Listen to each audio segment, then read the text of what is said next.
السلام عليكم ورحمة الله تعالى وبركاته. الأخوات والأحباب، مرحبا بكم في فيديو جديد. قبل ما تشاهد الفيديو ما تنساش تشترك في الصفحة باش نوصلوا 10,000 مشترك، ودير إعجاب وتبارطاجي مع الخوت.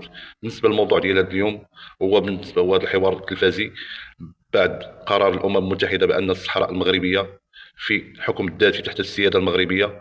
وبالنسبة للموضوع هو أن الدبلوماسية الجزائرية في أمام اختبار صعب. وبالنسبه للمذيع، هو جاب جوج محللين وغادي يسولهم هذا السؤال هذا وشوفوا الاجوبه ديالهم، وفرجه ممتعه الخوت. شوفوا ردة الفعل ديال المحللين والطريقه كيف امام هذا السؤال الصعب. شوفوا ردة الفعل ديالهم. نائب في البرلمان الجزائري عن جبهة التحرير الوطني، أهلا بك ومرحبا وشكرا جزيلا لك على تلبية هذه الدعوة دكتور علي محمد دربيش. السلام عليكم عبد الحكيم، تحية ليك ولضيفك ولكل مشاهديكم الكرام. مرحبا بك، كل الترحيب. وبضيفي من بروكسل سيد صالح حجاب، الناشط الحقوقي والسياسي. سيد صالح حجاب، أهلا بك ومرحبا وشكرا جزيلا لك أيضا على تلبية هذه الدعوة. أهلا مرحبا، تحية لك وللضيف ولجميع المشاهدين. مرحبا بكم، كل الترحيب. بعد دعم مجلس الأمن الدولي قرارا لصالح المغرب إذن بشأن الصحراء الغربية، هل يمكن القول بأن الدبلوماسية الجزائرية فعلا أمام اختبار صعب وبحاجة اليوم إلى تجديد نفسها؟ أطرح عليك السؤال أولا سيد صالح حجاب، الناشط الحقوقي والسياسي متحدثا من بروكسل، مرحبا بك من جديد.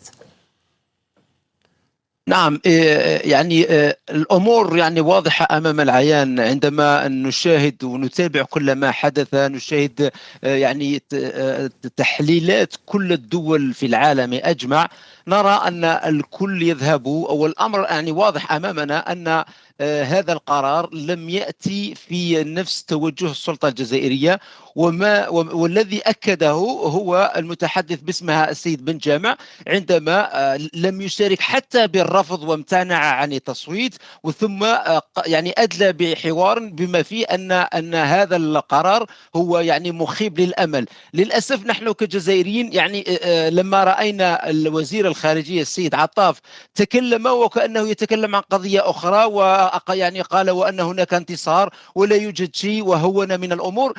لهذا أنا أظن أنه نعم هناك مشكل يعني عويص جدا، هناك امتحان، أو هناك حتى أن أستطيع القول أن قضية هذا القرار الذي جاء هو أن إعلان النقاط والنتائج للدبلوماسية الجزائرية تم إعلانها، ولكن للأسف هناك مواجهة بالهروب إلى الأمام أو الإنكار أو محاولة يعني القول أن يعني الأمور يعني هو نجاح. هناك مرات لما نقرأ أو نسمع بعض المسؤولين وكأنهم يتحدثون عن